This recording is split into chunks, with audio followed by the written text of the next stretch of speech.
రామాయణంలోని సంఘటనలు, అందులో మనం తెలుసుకోవాల్సిన నీతిలో మూడవది సీతా స్వయంవరం. ఇది రామాయణంలోని ఒక ముఖ్యమైన సంఘటన. జనక మహారాజు ప్రమాణం ప్రకారం శివధనుస్సును ఎవరైతే విరవగలరో వారే సీతను పెళ్లి చేసుకోవచ్చు. అనేక మంది రాజులు, యోధులు ఆ ధనస్సును విరవడానికి ప్రయత్నించారు, కానీ విఫలమయ్యారు. ఆ సమయంలో రాముడు ధైర్యంగా ముందుకు వచ్చి శివధనస్సును ఎంతో తేలికగా విరిచి సీతను వివాహమాడతాడు.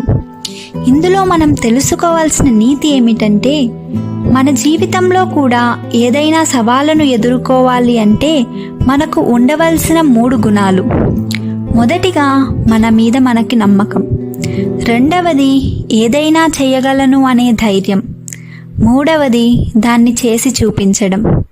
గుర్తుంచుకో మిత్రమా, నీ సామర్థ్యంతో నువ్వు సాధించాల్సినవి, దక్కించుకోవాల్సినవి నీ కోసం ఎదురు చూస్తున్నాయి.